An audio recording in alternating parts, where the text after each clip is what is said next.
Naranasan niyo na bang mapagitnaan ng naglalabang puwersa ng kadiliman at ng liwanag? Kung minsan, mahirap manimbang kung saan ka papanig. Hindi mo alam kung alin ang mas pangingibabawin mo. Ayaw mo sa isa dahil nagbuwat ka sa isa.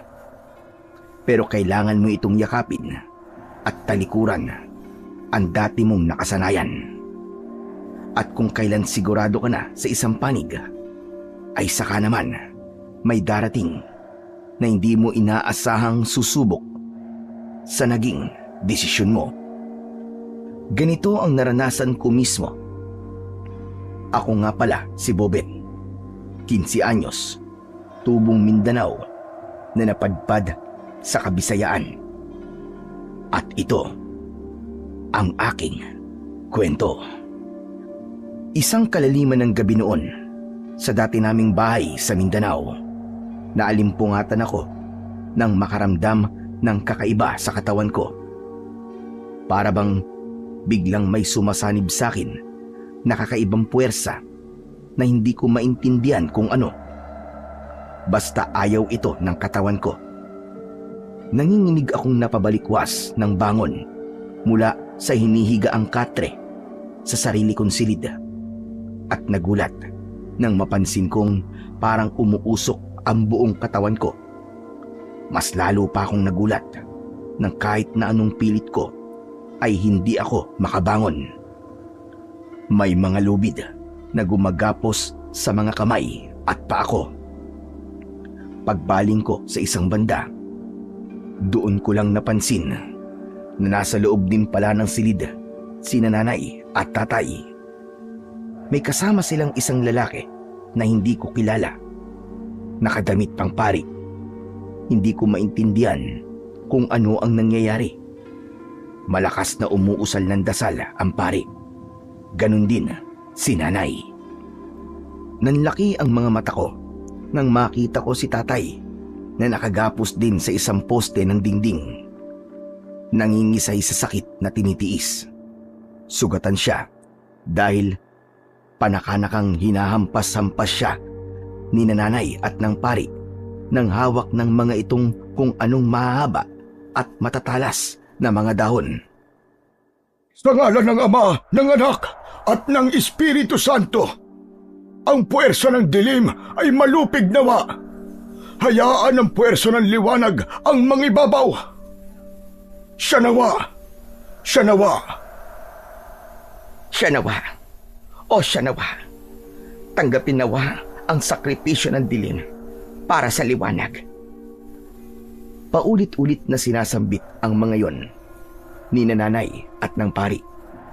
Paulit-ulit din nilang hinahampas si tatay hanggang sa hindi ko na makayanan ang nakikita kong paghihirap ni tatay. Kasabay kasi nun ay parang lalong tumitindi ang puwersang sumasanib sa akin. Ganon din ang pag-usok ng katawan ko. Nay! Nay, ano to? Ano ginagawa niyo po kay tatay at sa akin? Tama na po! Itigil niyo na po, Nay! Ah! Ah! Ngunit hindi ako pinansin ni nanay. Ipinagpatuloy lang nila ang pag-usal ng kung anong orasyon hanggang sa hindi ko na maintindihan ang sinasambit ng pari. Ah! Maawa na po kayo sa amin ni tatay, Nay! Bakit po ba niyo ginagawa sa amin to? Pakawalan niyo po kami! Itigil niyo na po yan! Pakiusap po, Nay! Pakiusap! Sa wakas ay sinagot din ako ni nanay. Ganun na lang ang pag-iyak niya sa nakikita sa akin at kay tatay. Halatang hindi rin niya gusto ang nangyayari. Para bang napilitan lang siya. Maging ang pari ay parang naaawa rin sa kalagayan namin ni tatay. Konting pagtitiis na lang, anak ko. At matatapos na rin ito. Patawad. Pero kailangan natin itong gawin, anak. Ito rin ang ginusto ng tatay mo. Para sa akin. At para sa iyo. Ano po bang ibig niyo sabihin, Nay? Ano po bang nangyayari sa amin ni Tatay? Si Tatay, tigilan niyo na po siya. Bakit niyo po siya ginaganyan?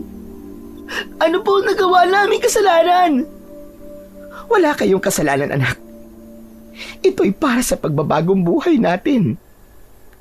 Hayaan mo pagkatapos nito, ay saka ko ipapaliwanag sa iyo ang lahat, anak. Alam ko na mauunawaan mo rin ako, anak. Mauunawaan mo rin ang lahat. Magtiwala ka sa amin ng inay mo, iho. Katunayan, kaming dalawa rin ay sumailalim dati sa ganitong ritual. Ang ritual ng pagpapalit ng anyo ng dilim tungo sa liwanag. Alam kong naguguluhan ka pa sa ngayon. Pero huwag kang mag-alala. Ipapaliwanag din namin sa iyo pagkatapos. Celia, sige na. Ituloy na natin ang huling orasyon. Ang orasyon ng pagsiselyo. Nang muling umusal ng dasal, si nanay at ang pari ay napasulyap lang ako sa banda ni tatay na noon ay nakatitig din pala sa akin.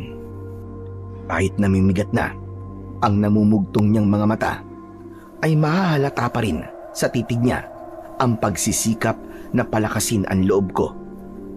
Pilit din niyang ngumingiti at umusal ng mga katagang kahit walang tunog ay nabasa ko naman kung ano dahil sa galaw ng kanyang mga labi.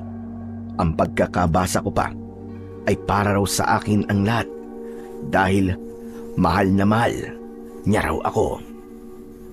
Dahil sa tindi ng orasyong inuusal ni nanay at ng pari, ay bigla na lamang binalot si tatay at pati na rin ako ng makapal na parang hamog na usok na sinundan naman ng malakas na palaw ng pag-iyak ni tatay. Ay! Hindi! Itigil niyo na po ito, Nay! Hindi! Dahil din sa mas lalong tumitindim puwersang sumasanib sa akin, ay unti-unting namanhid ang buo kong katawan hanggang sa unti-unti akong nawala na ng malay. Ngunit bago ko tuluyang nahimatay, ay narinig ko pa ang pag-uusap ni nanay at ng pari. Sa wakas, naganap na. Hindi sa walang saysayang sakripisyo ni Conrado, Celia. Hindi na magiging alipin ng dilim si Bobet. Ang asawa ko, Conrado! salamat. Salamat at patawad, asawa ko. Patawad!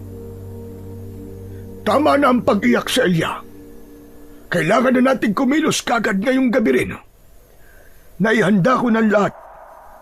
Kailangan na nating lisanin ang lugar na ito bago pa makatunog ang mga alagad ng dilim.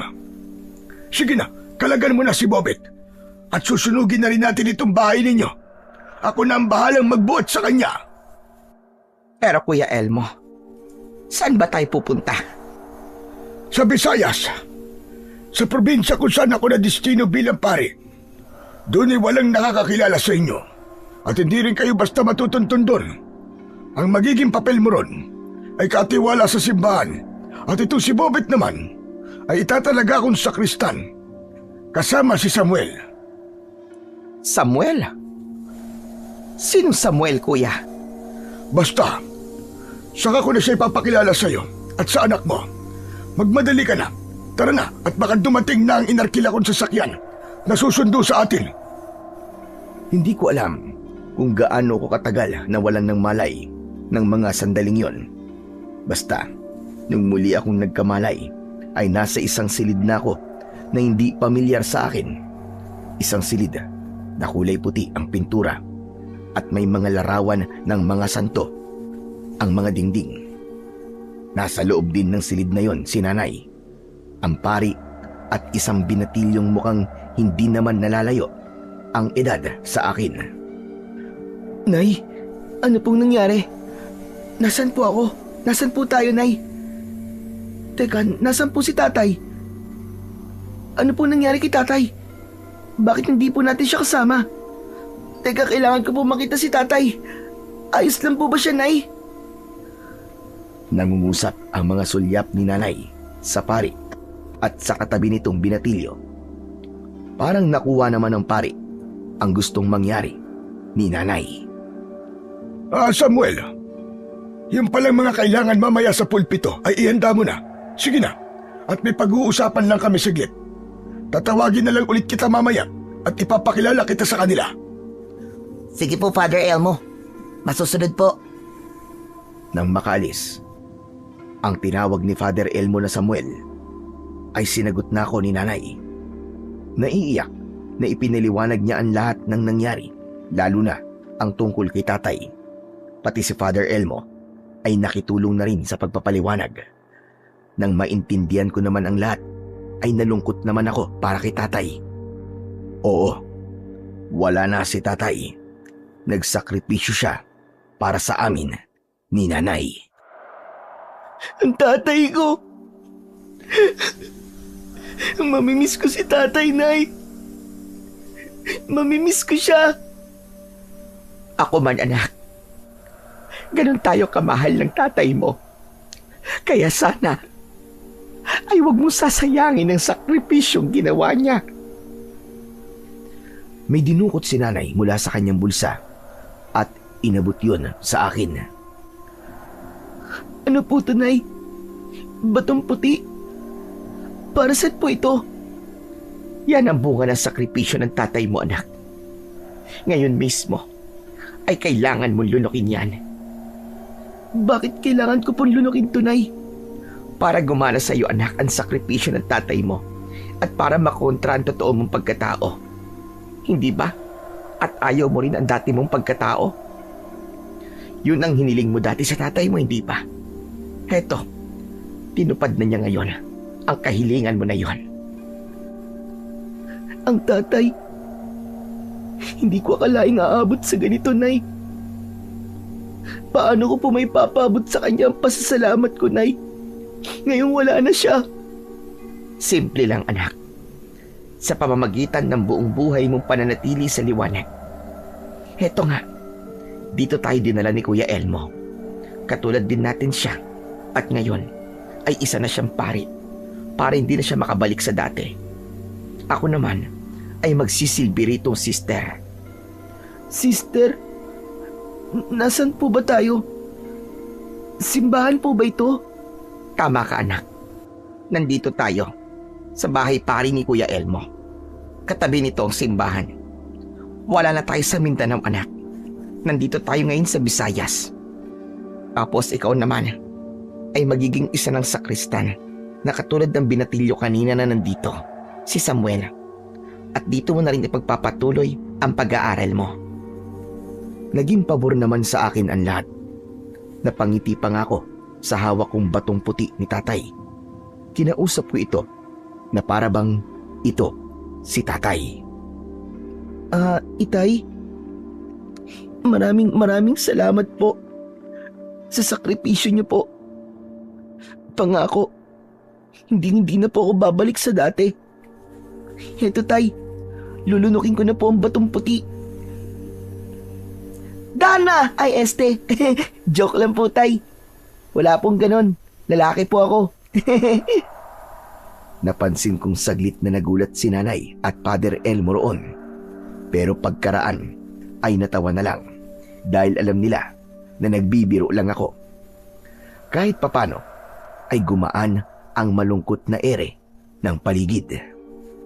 Hala ka, ikaw talaga, anak. Huwag ka nga magbiro ng ganyan at baka matuluyan ka, sige ka. Binigyan ka ng tatay mo ng puting bato at hindi berdeng bato. Ano ka ba? Itong anak mo, Celia, marunong din pala magbiro. Saka sa tindig at kilos niya, ay mukhang malabo namang berde ang dugo niya. Kilala ko ang buong angkan ni Conrado. Wala sa lahi nila ang binabae. Nagbibiro lang naman po ako. Parang medyo natakot lang po ako kasi kailangan ko po lumunok ng puting bato. Saka, naputol ang sasabihin ko nang walang ano-ano Pagkatapos kong tuluyang malunok ang puting bato, ay bigla na lamang akong nakaramdam ng panginginig na parabang katatapos ko lang umihi. Kasunod nito ay parabang may mainit na bagay na nagmumula sa tiyan ko at unti-unting kumakalat sa buo kong katawan. Medyo nahilo pa ako at nasapo ko ang noo ko. Nahihilo po ako. Umiinit po ang pakiramdam ko, Nay. Para po akong napapaso at para po akong natutunaw na hindi ko maintindihan. Ano po bang ibig sabihin ito? Yan ay dahil gumagana na kagad sa'yo ang batong puti. Tinatabunan nito ang itim sa pagkatao mo. Paulit-ulit mong mararamdaman yan sa panapanahon sa loob ng mga 1 linggo. Kaya hanggat maaari ay iwasan mo munang gumala-gala, lalo na sa gabi, sa loob ng 1 linggo. Kailangan na matinding disiplina sa parte mo iyo. Celia, palagi mong babantayan at paaalalahanan itong si Bobet. Kritikal ang unang 1 linggo niya. Oo kuya, alam ko. Nakalimutan mo na bang dumating din ako sa ganito? Ikaw rin. At napagtagumpayan natin ang mga panahong yon. Di lalo nang magagawa rin nitong anak ko. Mabuti kung ganun. Pero binabalaan ko pa rin kayo. Oo, para sa ating 3. Buong buhay ang pakikipaglaban natin ito. Darating at darating ang mga pagkakataong masusubok at masusubok tayo. Dapat ay handa tayo sa mga panahong yon. Tama ka kuya. Tatandaan namin yan ng anak ko. Bobet, narinig mo ba ha? Palaging may pagsubok tayong makakaharap. Disiplinahin mo ang iyong sarili. Huwag po kayong mag-alala, Nay. Kayang-kaya ko po ang sarili ko. Saka hindi ko po sasayangin ang sakripisyo po ni tatay. Aasahan ko yan anak. Kapag binigo mong tatay mo, ay ako ang unang-unang magiging mortal mong kaaway. At ayokong dumating ang araw na maglalaban tayo ng matindi. Si nanay talaga. Napakalabo pong mangyari ng iniisip nyo. Bakit ko naman po kayo kakalabanin? At kung mangyari man po yun, ay kusa po ako magpapatalo sa inyo, Nay. Hindi ko po kayo magagawang saktan. Alam ko ang kahinaan mo anak. Pareho lang kayo ng tatay mo. Alam kong may tendensiya kang sumuway para sa ibang bagay na napakahalaga sa'yo. Ang sakin lang naman anak, ay nagpapaalala lang ako sa'yo. Pero may tiwala rin ako sa'yo na alam mo kung saan mas dapat kang lumugar. Basta maging matalino ka lang sana palagi anak. Pigilin ang dapat pigilin at palayain ang dapat palayain. Aba, ang lalim naman yata ng palitan ninyong mag-ina. Saka huwag ninyong kalilimutan ang papel ko. Hindi ko rin kayo hahayaang umabot sa hindi magandang senaryong iniisip ninyo. Isa pa, may papel din kayo sa baryong ito na kailangan ninyong gampanan. Mga ahente na tayo ngayon ng liwanag. Tandaan nyo yan. Saka isa pa pala, kailangan maging mapagbantay rin tayo at alerto palagi. Alam na ninyo kung ano ang mas matinik na kalaban natin. Sa baryong yon sa Visayas, kami nagsimulang muli ni nanay. Itago na lang po natin ang baryong ito sa pangalang Baryo Ararao. Hindi naging madali ang unang linggo namin doon. Lalo na pagdating sa akin dahil nga sa epekto ng bagong lunok kong puting bato ni tatay. Medyo nahirapan din kaming itago ito kay Samuel na siyang naging tagapagturo ko kung paano maging isang sakristan. Nakalaunan ay naging matalik kong kaibigan. Isang mabait na kaibigan si Samuel. Maalalahanin at talagang makadiyos. Ang problema ko nga lang ay ang pagiging matanong niya. May pagkamausisap at mapagmasid.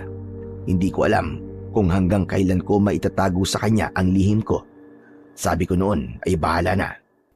Ang mahalaga ay nakatagpo ako kagad ng isang matalik na kaibigan sa katauhan niya na hindi ako kailanman nagkaroon nung nasa Mindanao pa kami. Uy, teka lang. Bakit ayaw mong humawak ng lalagyan ng agwa bendita? Anong klase kang sakristan yan? Palagi na lang ako magdadala nito? Ganon?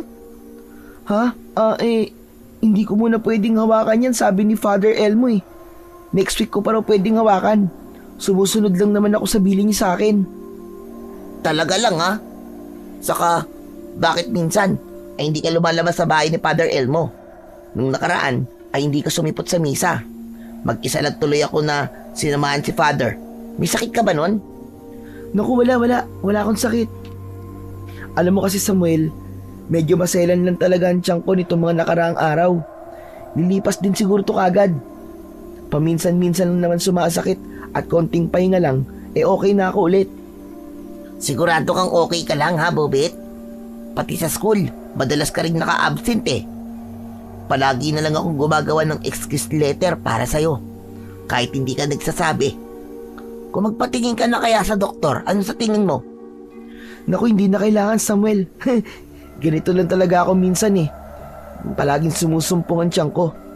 Pero hayaan mo, sa susunod na linggo ay magiging normal na ulit ako at hindi na ako absent sa school, promise. Siguraduhin mo lang ha. Alam mo, nawiwirduhan na talaga ako sa'yo eh. Para ka bang may tinatago? Para sabihin ko sa'yo ha, walang lihim na hindi nabubunyag. Kaya maanong kung may tinatago ka sa akin, ay magsabi ka na kagad. Kaibigan mo naman ako ha. Kaya wala kang dapat na ilihim sa akin. Anong ililihim ko naman sa'yo? Wala akong nililihim ah. Saka kung meron man, saka mo na lang siguro malalaman. Saka sa ugali mong mausisa, makakaligtas ba naman ako sa'yo? Aba talaga. Kahit gaano mo pa itago yan lihim mo, malalaman at malalaman ko pa rin yan. At kapag hindi maganda yan, malalagot ka talaga sa akin. Sakristan tayo. Kaya bawal sa atin ang kahit na anong mula sa puwersa ng kasamaan. Wala kang dapat alalahanin sa akin, Samuel. Magkasangga tayo magkaibigan. Pangako. Kung may dapat ka mang malaman tungkol sa akin, ay ikaw ang unang-unang makakaalam. Mula ngayon, ay isa mo na akong tapat na kaibigan na hindi ka iiwan sa ginhawa man o sa hirap. At sana ikaw rin ay ganun. Ano, ayos ba yun sa'yo? Naku, ayos na ayos yun, Bobet. Mula ngayon, ay magkaibigang dikit na tayo. Saksi ang Diyos sa ating dalawa. Ang sino mang susuway ay malalagot sa kanya. O ano, ayos ba yun sa'yo? Ayos na ayos, Samuel. Walang problema. Simula ng araw na yon at pasulong ay lalong lumalim ang pagkakaibigan namin ni Samuel. Napakasaya ko kasi pakiramdam ko ay normal na tao lang talaga ako. Nasabi ko sa sarili ko na talagang kahit na anong mangyari ay hindi mapipigtas ang pagiging kaibigan ko sa kanya. Gagawin ko ang lahat para sa matalik kong kaibigan. Lumipas ang mga araw at natapos din sa wakas ang unang linggo ko sa Ararao. Natapos ang mahirap na paglilihim kay Samuel na hindi niya ako nabubuking. Pagbati, Bobet, at nalagpasan mo rin ang mahirap na unang linggo mo, masasabi kong lubusan ang tumalab sa iyo ang puting bato ng iyong tatay Conrado. Nako, pagbati anak. Isa ka na rin ganap na katulad namin ni Kuya Elmo. Sana ay magtuloy-tuloy na ito anak. Natutuwa talaga ako para sa iyo. Malamang na kahit ang itay mo ay masayang-masaya ngayon kung nandito pa siya. Opo, Nay. Utang ko po ang lahat ng to kay tatay. At salamat din po ng marami sa inyo. Sa inyo po ni Father Elmo. Father, salamat po sa paggabay po sa amin ni Nanay. Saka, umpisa pa lang po ito. Kinakabahan nga po ako kasi sabi niyo nga dati, may darating pang mga pagsubok. Tama ka, iyo. Ang mahalaga mo na ngayon ay ang alagaan mo ang bisa ng orasyon ng puting bato sa iyo. Celia, ikaw nang bahala magsabi kay Bobet at may aasikasuin pa kami ni Samuel. Kami na munang bahala. Ikaw naman ang bahala muna riyan sa anak mo. Bobet, pagbati uli iyo. O siya, maiwan ko na kayo mag-ina at kailangan ko magmadali. Pagkaalis nga ni Father Elmo, ay hinarap kagad ako ni Nanay. Biglang sumeryoso ang ekspresyon ng kanyang muka.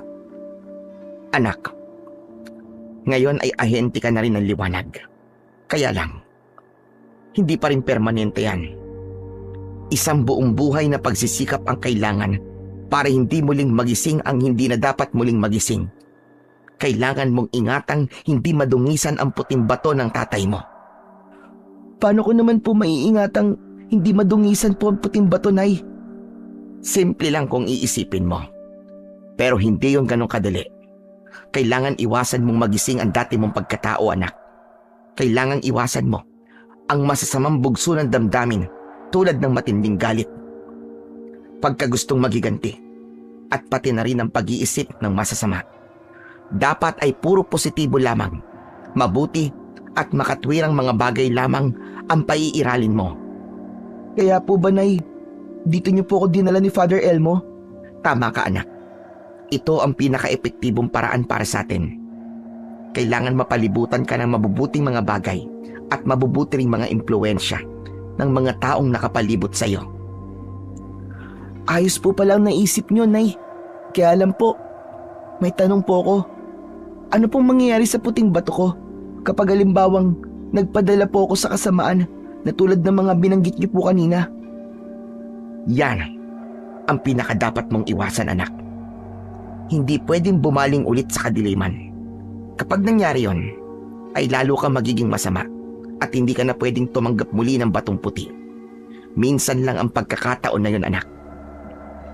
Isa pa, oras naman nung balik ka sa dati, gagamitin ka lamang ng puwersa ng kadiliman, pero isusuka ka pa rin ito. Teka nga, bakit? Gusto mo na bang bumalik sa dating ikaw, anak? Ha? Hindi po sa ganun, Nay. Para lang po alam ko kung anong mangyayari kung sakali. Saka, nangako na po ako kay tatay na hindi ko po sasayangin ang sakripisyo niya. Kaya malabo pong mangyari na bumalik po ako sa dati. Mabuti naman kung ganon. Wag na wag mong susubukan, anak. Kasi kapag nangyari yon, kaming dalawa ni Kuya Elmo magiging matindi mong kalaban. Ayokong ako na sarili mong ina ang tatapos sa iyo. Kahit ikaw, gusto mo bang mamatay ako sa mga kamay mo? Hindi, Nay, hindi po. Hindi mangyayari yun. Mamamatay na muna ako bago ko pa kayo pagbuhatan ng sarili kong mga kamay. Kaya nga makinig kang mabuti sa akin, anak. At tatandaan mo palagi ito. Sa pagitan ng puwersa ng kasamaan at puwersa ng kabutihan, palaging ang kabutihan ang nananaig sa huli. Yan ang dahilan kung bakit nagbago kami ng landas ni Kuya Elmo. Lumipas pa ang 1, 2, at 3 linggong naging maayos ang lahat sa pagbabagong buhay ko sa bago kong katauhan sa Baryo Ararao. Ang mga dating nakasanayan ko ay hindi ko man lang nararanasang muli. Walang kahit na anong senyales na humihikayat sa akin para bumalik sa dati. Sabi ni nanay, yun ay dahil malakas daw ang puwersa ng orasyong inilagay nila sa batong puti ni tatay. Yun din daw ang dahilan kung bakit ang mga pandama ko ay katulad lang ng sa pandama ng normal na mga tao. Kahit din daw ang mga dating bagay na kinatatakutan ko o mga bagay na nakakakontra sa amin ay hindi na rin daw tumatalab. Sa maiksing sabi, isa na akong normal na tao. Pero pagtungtong ng 2 buwan, hindi ko akalaing ang mga kalagayan ay unti-unting mabubulabog.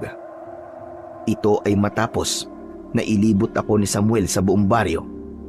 Bigla na lang may kakaibang bagay akong naramdaman nang mapadpad kami sa isang purok na malapit sa gilid ng mababang burol. Ito ang huling purok ng baryo natin, Bobet. Ang sakop naman ito ay hanggang sa paakyat ng mababang burol na yan. Sa pababa sa kabila ay baryo Sandigong na. Karamihan ay mga barumbado mga nakatira sa kabila. Grabe naman, puro barumbado talaga.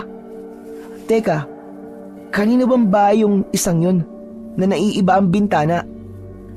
Yung 2 palapag ba? Bahay dati yan ni namang Norbert. Pero hindi na sila nakatira riyan. Pagkakaalam ko ay kamag-anak nila na galing pa sa Mindanao ang bagong tumitira diyan. Ano? Galing Mindanao? Oo. Saka bakit mo ba natatanong? Ano bang meron? Wala naman. Para lang kasing may kakaibang kutob akong nararamdaman eh. Ewan ko ba? Parang may mabigat akong nararamdaman sa bahay na yun. Hindi ko maintindihan kung bakit. Ay siya nga pala, may bagong transfer sa klase natin. Yung sabi ni Sir na ipakikilala sa atin bukas, si Astan daw ang pangalan. Astan? Yun ang pangalan niya? Oo. Nakatignan mo, kung irarambol ang pangalan niya, tinan mo Astan. O diba, pag binaligtad mo parang Satan, baka yun ang dahilan, kaya kakaibang nararamdaman mo. Diyan kasi nakatira si Astan eh. Hindi ko maintindihan, pero nang sandaling yon ay kinukutuban talaga ako ng hindi maganda. May mabigat talaga akong nararamdaman sa bahay ni na Astan. Bukod tangin sa lahat ng bahay sa Ararao, ay ang bahay lang ni na Astan ang may ganong mabigat na aura para sa akin.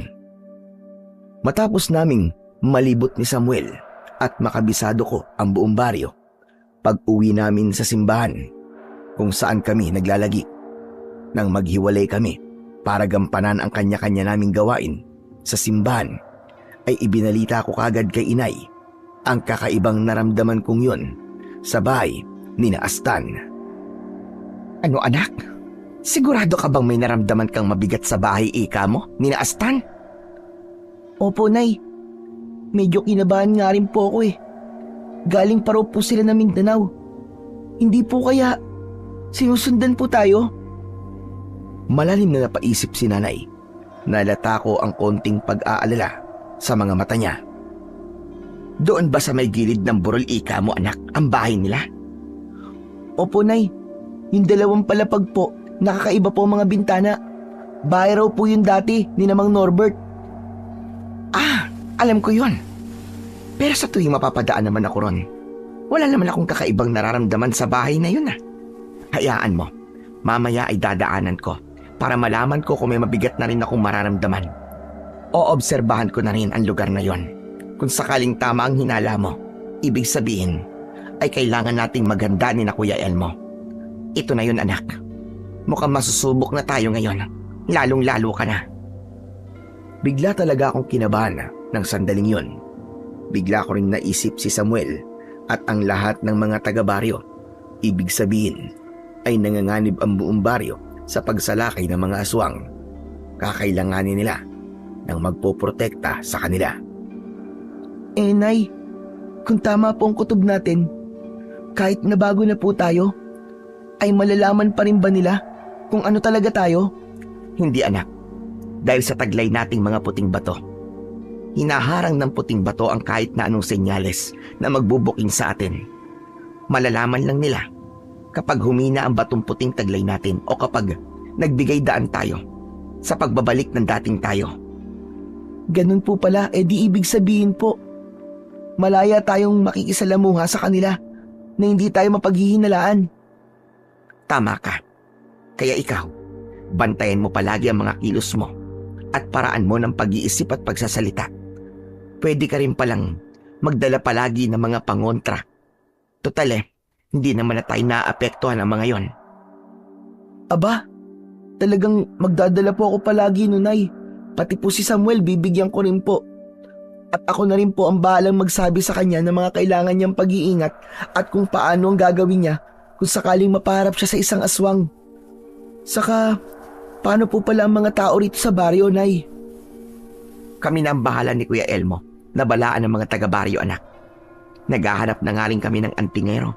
Pero wala Albularyo meron. Pero hindi naman sapat ang mga nalalaman niya laban sa mga aswang. Pero wag mo nang problemahin yun anak. Sabi ko nga, kami nang bahala ni Kuya Elmo. Sarili mo muna ang bantayan mo dahil hindi ka pa ganun kasanay. Nang araw nga rin yun, ay pinuntahan kagad ni nanay ang bahay ni na Astan para kumpirmahin kung may mabigat din siyang nararamdaman sa bahay na yon. Agad din naman siyang nakabalik sa bahay pari na tinutuluyan namin. Binalitaan kagad ako kung ano ang nangyari. Bobet anak, napuntahan ko na ang bahay na sinasabi mo. Nagmasid-masid ako at nakausap ko pa ang mag-asawang sina Asyong at Tanya. Nakita ko rin doon ang anak nilang si Astan. Pero wala naman akong kahit na anong naramdaman na kakaiba sa kanila o sa bahay nila. Wala akong naramdamang mabigat tulad ng sinasabi mo. Talaga po? Kahit konting bigat, Nay? Wala po ba kayong naramdaman? Wala talaga, anak. Sa kamalabong mga aswang sila. Hindi nga sila nag-react man lang sa dala kong pangontre. Aywan ko lang dun sa anak nila. Hindi ko kasi malapitan at tanaw ko lang sa malayo dahil may kung anong ginagawa. Mga magulang lang niyang nakausap ko ng malapitan. Pero malabo ring aswang si Astan dahil hindi nga naman mga aswang ang mga magulang niya. Saka anak, mababait ang mga magulang niya. Napaisip ako ng malalim sa bagay na yon. Hindi ko alam kung paanong may kakaiba talaga akong naramdaman sa bahay ni Astan. Bakit kaya pagdating kay nanay ay wala siyang naramdaman? Siguro ay kailangan kong mapadaan ulit doon ng ilang ulit para makasiguro ko kung may mararamdaman ba ulit ako o wala na.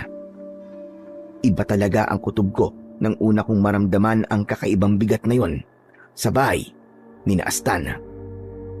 Sa eskwelahan naman, makaraan ang isang araw ay ipinakilala na nga sa amin si Astan na bagong transferi sa klase namin. Nang papasukin na siya ng teacher namin, ay bigla kong kinabahan. Paano ay naramdaman ko na naman ang kakaibang bigat na dulot ng aura niya. Katulad ng naramdaman ko nang una kong makita ang bahay nila. Ang kaibahan lang ay mas mabigat ngayon. Naisip ko, siguro ay siya rin ang dahilan ng nararamdaman kong yun dati. Ano kaya ang ibig sabihin kung bakit may ganong kakaibang bigat ang pagkatao niya at bakit nararamdaman ko ito sa kanya? Habang nagsasalita sa harap si Astan para higit pang ipakilala ang sarili sa amin, ay isa-isa nito kaming tinitigan. Una ay normal lang na nasisiyahan ang bawat pagtitig nito. Pero pagdating kay Samuel ay medyo parang malamig ang titig nito. At lalo na pagdating sa akin, ang titig niya ay para bang sinusukat ako at medyo napapatango pa siya na hindi ko maintindihan. Sa unang araw pa lang na yun sa klase, ay nakahanap na kagad ng mga kaibigan at kabarkada si Astan. Napabulong ako kay Samuel na palagi kong katabi sa klase. Samuel, napansin mo ba si Astan? Bakit parang ang bilis niyang makipagpalagayan ng loob sa mga kaklase nating lalaki? Nakapagtataka naman na nakabuo kagad siya ng barkada niya at parang siya kagad ang leader. Pansinin mo, parang sunod-sunuran pa sila kagad sa kanya. Oo nga napansin ko rin yun. Anong klase kayang pagkatao meron sa kanya? At nagagawa niya yun? Naku Samuel, sinasabi ko sa'yo umiwas ka sa kanya. Hindi maganda ang kutob ko sa kanya. Naalala mo ba yung naramdaman ko dati nung una kong makita ang bahay nila? Naramdaman ko na naman yun ngayong nandito siya sa klase natin. Sigurado akong hindi siya normal na tao. Ay teka, may ibibigay pala ako sa'yo Samuel. Pasimple kong inilabas ang ilang pangontrang dala ko mula sa bag ko. Ingat na ingat akong may ibang makapansin. Teka, ano yan, Bobit? Baby oil? Aanin ko naman yan. Hindi ako mahilig sa mga ganyan. Hindi to baby oil, huwag kang maingay. Pangontrang langis lang naman to. Pangontrasan? Sa nararamdaman mong kakaibang bigat kay Astan, ganun ba? Parang ganun na rin. Pero mas tamang sabing pangontra ito sa mga aswang. Ano? Pangontrasas? Bago pa makapagsalita si Samuel ng malakas, ay mabilis ko nang tinakpan ang bibig niya. Ano ka ba? Huwag kang maingay. Atin-atin lang to. Binibigyan kita nito kasi concern ako sa'yo bilang kaibigan ko. Basta malakas ang kutob kong isang aswang si Astan. Kaya kailangan natin ng pangontra. Nakita ko kanina, nang mapadako sa'yo ang tingin niya, kanina nagsasalita siya sa harap, mainit ang tingin niya sa'yo. Pati sa akin, iba rin ang tingin niya. Tinatansya niya ako. Ang kutob ko pa nga, Samuel. Ginagamit niya ang pagiging aswang niya para mabilis niyang makapalagayan ng loob ang mga iba nating kaklase. Oo nga no, posible nga yan. E di ibig sabihin pala ay delikado rin tayong lahat dito. Kung aswang nga talaga siya.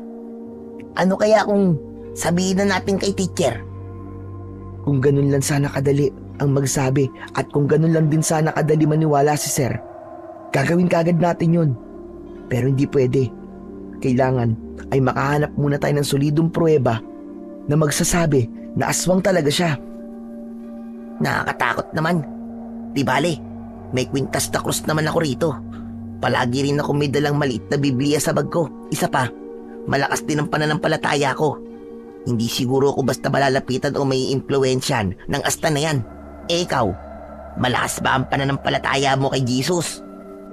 Aba, oo naman. Ahente ako ng puwersa ng liwanag, no? Saka, may alas ako laban sa kanya. Sakaling tama nga ang kutob ko. Naku, sabihin na kagad natin to kay Father Elmo. Pagkakatanda ko marami rin siyang alam tungkol sa iba't ibang klase raw ng aswang. Madalas niya akong kwentuhan dati at paalalahanan tungkol sa mga aswang at kung ano ang dapat kong gawin. Dapat pala ay nagdadala na rin ako ng bawang at asin sa bag ko. Mga pangontra din daw ang mga yon laban sa aswang. Walang ano-ano, ay natigilan kaming dalawa ni Samuel sa pag-uusap nang hindi namin namamalayan na nakalapit na pala sa pwesto namin si Astan at ilang kasama niyang kaklase namin. Nakaluloko ang pagkakangisi nito habang pinagpapalit-palit ang tingin sa aming dalawa ni Samuel. Tama ba ang narinig namin? Tungkol sa aswang ang pinag-uusapan yung dalawa? Mga kosa, mukhang mga binabai yata itong mga to. Mukhang mga takot at naniniwala pa sa mga aswang. Nagpanting ang mga tenga ko sa sinabing yun ni Astan. Kahit si Samuel ay mukhang ganun din. Tatayo nga sana siya para harapin si Astan pero pinigilan ko na lang. Naalala ko kasi ang kabilin-bilinan sa akin ni nanay na hindi dapat ako nagpapadala sa bugso ng damdamin. Sa halip ay ako ang humarap kay Astan pero hindi sa maangas na paraan. Medyo nakayuko pa nga ako at iniiwasan ko ang nanghahamon at mayabang nitong titig. Hindi kami binabae, Astan. Sa katotoong aswang. Pero hindi rin kami takot sa aswang. Talaga lang Kanina lang ay narinig kong takot na takot yung kasama mo Wala, mga binabai talaga kayo. Mga kosa, mga binabai ang mga to. At nakigaya na rin sa pagtawa ang mga kasama ni Astan na kaklase namin. Sumisenyas pa ang mga ito at umastang kunwaring mga bading. Tinangkapan nilang tsansingan kami na kunwari ay may mga dibdib at balakang kami. Napansin kong namumula na sa galit ang mukha ni Samuel pero halatang nagpipigil pa rin. Siya naman ngayon ang humarap kay Astan. Hindi kami mga bakla Ang totoo niyan ay mga sakristan kami sa simbahan. Kaya wala kayong karapatang bastusin kami ng ganito. Mga sakristan kayo? Aba, at mga sakristan pala mga to. Iba rin. Para sabihin ko sa inyo, walang tunay na lalaki ang nagsasakristan. Mga binabai talaga kayo na nagsusuot ng puti na parang mga saya. Maya-maya pa ay hindi na nakapagpigil pa si Samuel. Hindi ko na siya napigilan nang bigla niyang bigwasan si Astan. Nagulat talaga ako sa lakas ng pagkakasuntok niya sa mukha ni Astan. Ano pat natumba ito at napasalampak sa sahig. Nakita kong pumutok ang gilid ng labi nito. Dahil dito ay galit na galit at mabilis na tumayo ng tuwid si Astan at mabilis na kinwelyuhan si Samuel. Parang nagulat naman na nagtataka si Samuel na parang may napagtantong kung ano. At sino ang akala mo ay kayang-kaya mo ko, ha? Hindi ko palalampasin ang ginawa mo to sa akin. Magbabayad ang dapat magbayad. Humanda kayong dalawa sa akin. Makikita ninyo ang totoong ako. Bibigwasan din sana ni Astan si Samuel sa muka. Pero alerto kong kinapa ang pangontra ko at mabilis yung idinikit sa kamay ni Astan sa tangka kong awatin ito. Dahil naman dito ay hindi nakaligtas sa akin ang naging reaksyon nito. Para bang ito'y napaso at natakot bigla. Pero mabilis itong nakaisip ng ibang dahilan. Yak! Huwag mo nga akong mahawak-hawakan, bakla ka. Ano yan, ha? Aba, at mukhang gagayumahin mo pa yata ako, Bitiwan mo nga ako at nakakadiri kayong dalawa. Tara na mga kakosa, iwakasan niyo na mga yan at baka mahawa pa kayo sa berding dugo nila. Mga uhaw sa talong ang mga yan. At itong tatandaan yung dalawa, simula sa araw na to ay makikilala nyo kung ano ang impyerno. Masusunog kayong mga binabae kayo. Tara na mga kakosa! Matapos yun, ay tuluyan ng umalis ang barkada ni Astan na malakas pa rin nagtatawanan habang papalayo. Simula rin ng araw na yon ay palagi na kaming pinagdidiskitahan o kinukutya ng barkada ni Astan sa school. At habang tumatagal ay may napapansin akong kakaiba sa mga kabarkada niya. Naisipan kong ipagsabi ito kay Father Elmo. Father Elmo, normal lang po ba na nakakaramdam ako ng mabigat na aura sa ibang tao? Nitong mga nagdaang araw po kasi dumadalas po na nakakaramdam po ako ng kakaiba at mabigat talaga na aura sa ibang tao. Paanong aura ba iyo? At kanino mo nararamdaman? Basta, mabigat po siya na nagpapakaba po sa akin at parang gusto ko pong lumayo. Iyon po bang gusto ko na lang iwasan dahil sobrang delikado?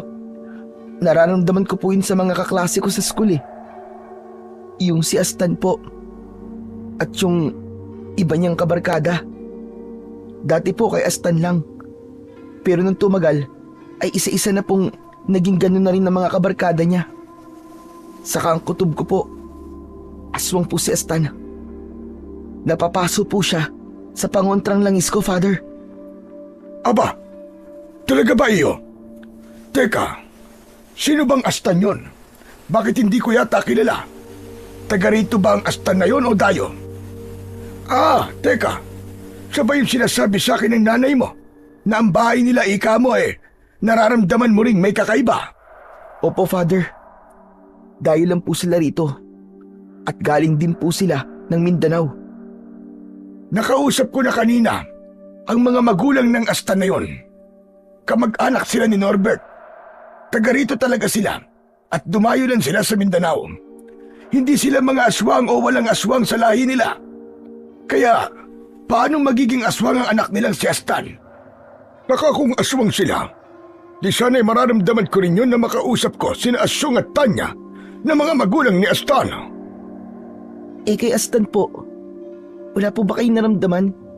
Malay po natin kung may iba pa kay Astan. Yun lang. Hindi ko pa nakakaharap ang Astan na yun. Hayaan mo.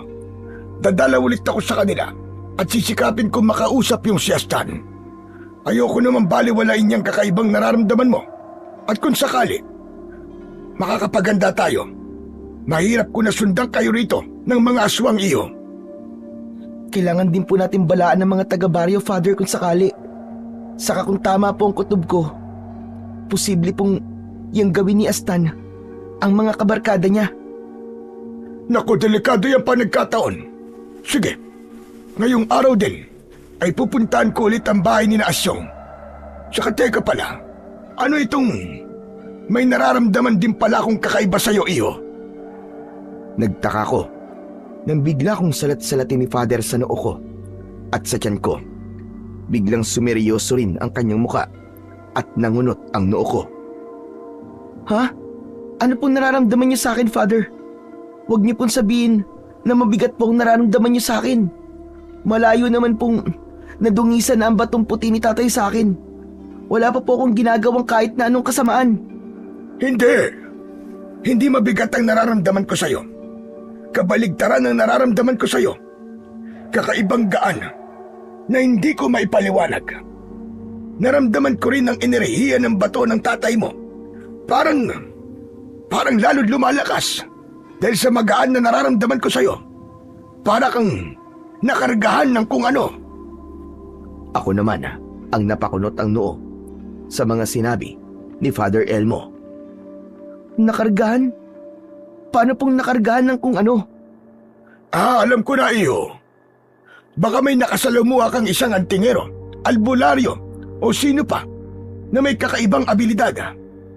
Alam ko to dahil minsan na rin ako nakaengkwentro dati ng antingero na may kakayahang magkarga ng magaan na enerhiya sa iba. Baka may nagkarga sa'yo na hindi mo namamalayan. Sino-sino bang nakakasalamuha mo? Simula lang tumapak kayo rito sa Visayas. May nakasalamuha ka na bang matanda o kahit sinong may kakaibang paraan ng pagkilos? Wala po akong naaalala na may nakasalamuha po akong tulad ng mga nabanggit nyo. Ang karaniwang nakakasalamuha ko lang naman po ay kayo ni Nanay, si Samuel, mga kaklase namin, mga teacher, at mga estudyante po sa school. Teka, mamaya nga ay magtatawag din ako ng albularyo at ipapatingin kita para malaman natin kung ano ang naikarga sa'yo at kung sino ang nagkarga sa'yo. Baka dahil dyan, kaya nakakaramdam ka rin ng mabibigat na aura sa ibang tao. Kung sino man siya, ay baka makatulong din natin kung sakaling may sumalakay ritong mga aswang. Nang araw na rin yun, ay pinagsabay ni Father Elmo na isagawa ang mga kailangan. Una, ay pinatawag niya kay Nanay ang kilala nilang albularyo para ipatingin ako.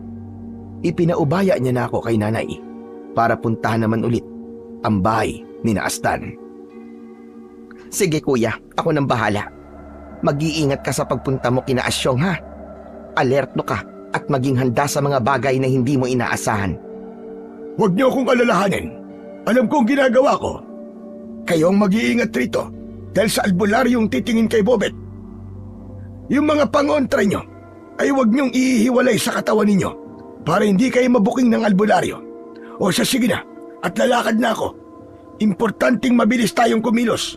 Mahirap na kung maunahan tayo ng mga aswang. Father, si Samuel po pala. Bakit wala pa po siya? Kanina po pala sa school hindi rin siya pumasok. Oo nga pala, nakalimutan ko sabihin sa'yo. Ginawan mo ba siya ng excuse letter? Nilalagnat daw siya sabi ng nanay niya, kaya hindi pumasok. Mamaya pala dalawin natin.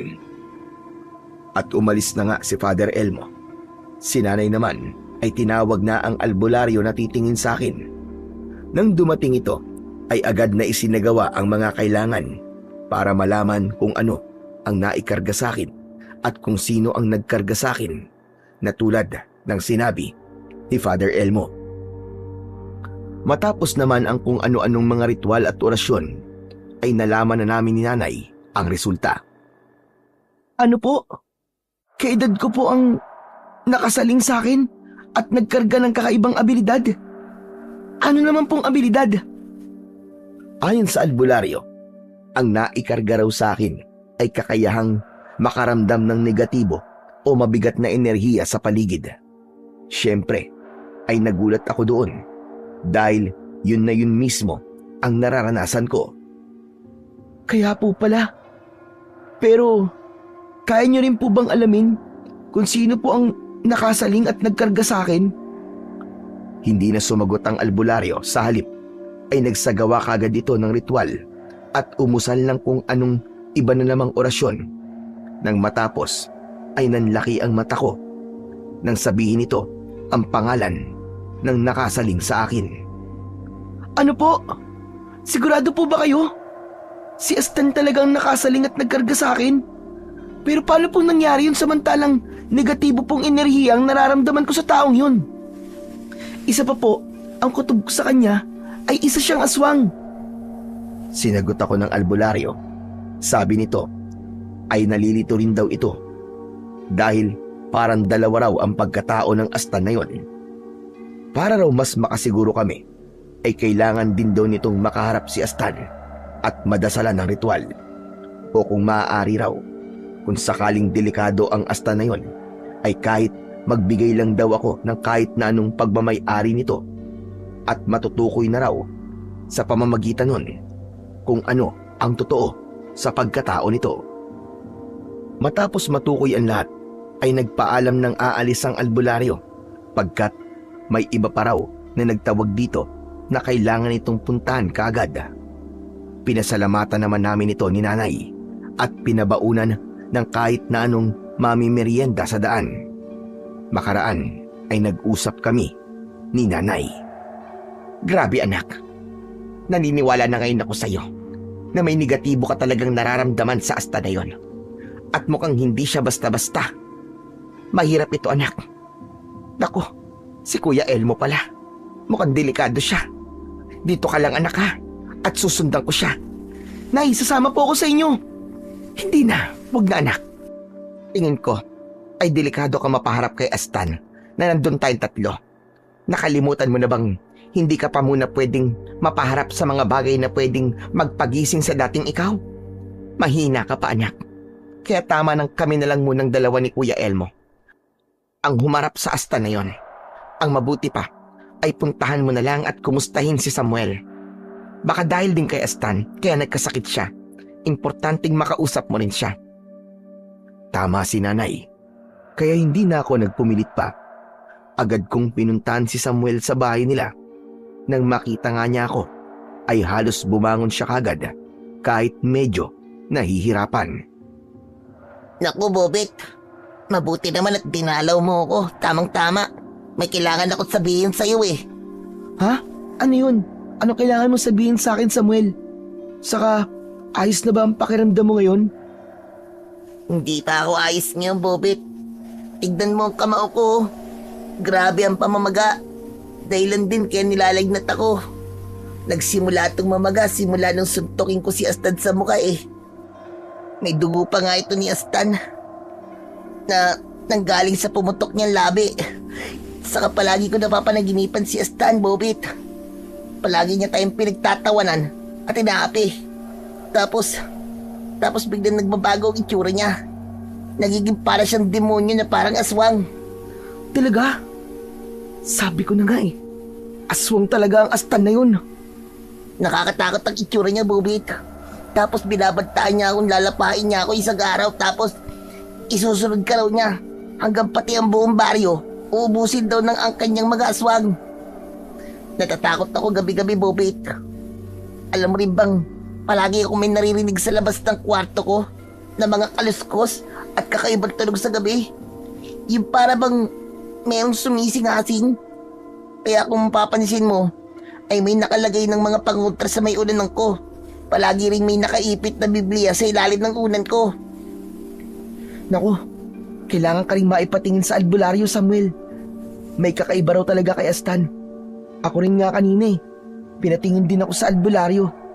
Alam mo bang si Astan pala ang nagkarga sa akin ng kakaibang abilidad? Kaya may nararamdaman akong negatibo o mabigat na enerhiya sa paligid. Dalawa raw yata ang pagkatao niya, sabi ng albularyo. Sigurado akong kagagawan din talaga ni Astan ang pagkakasakit mo. Teka, diyan ka lang ha. Pupuntahan ko ulit yung albularyong tumingin sa akin. Pagtatanong-tanong na lang siguro ako kung saan siya pumunta ngayon. O sige na, hintayin mo ako ha. Si Aling Lourdes ba ang albularyong tumingin sa'yo? Oo, siya nga. Si Aling Lourdes nga. Ay, ngayon daw siya pupunta dito sa amin para tignan ako eh. Nakausap na siya dati ni tatay. Kailangan daw talaga akong ipatingin.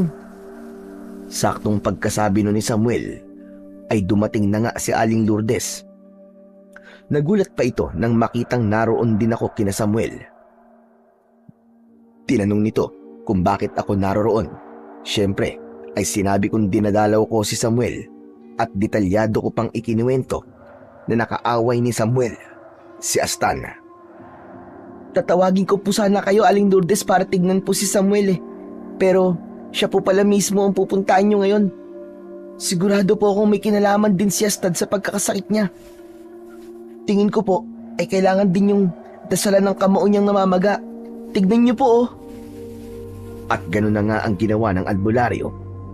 Nagsagawa na naman ito ng ritual at umusal ng kung anong dasal matapos pahiran ng kung ano-anong herbal na langis ang namamagang kamao ni Samuel. Habang hawak nito ang kamao ni Samuel at nakapikit ng mariin, ay napansin kong nanginginig ang katawan nito, dahilan para mag-alala ko. Matapos yun, nang muli itong magdilat ng mga mata, ay nahalata ko rito ang pagkatakot. Nang muli pang magsalita, ay nanginginig na rin ang boses nito. Ano pong nakita niyo, Aling Lourdes?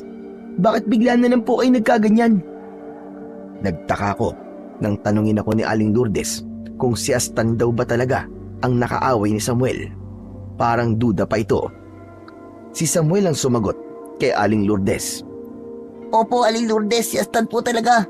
Napakayabang nga po nung lalaking yun eh. Pinagtatawanan kami ni Bobet. Bakit po ba? Siya po ba talaga ang dahilan ng pagkakasakit ko? Nabigla kami sa naging sagot ni Aling Lourdes. Hindi raw basta-basta ang Astan na yon. Base raw sa nasagap nito mula sa dugong na ipahid sa kamao ni Samuel, ay hindi raw dugo ng normal na tao ang dumadaloy sa katawan ni Astan.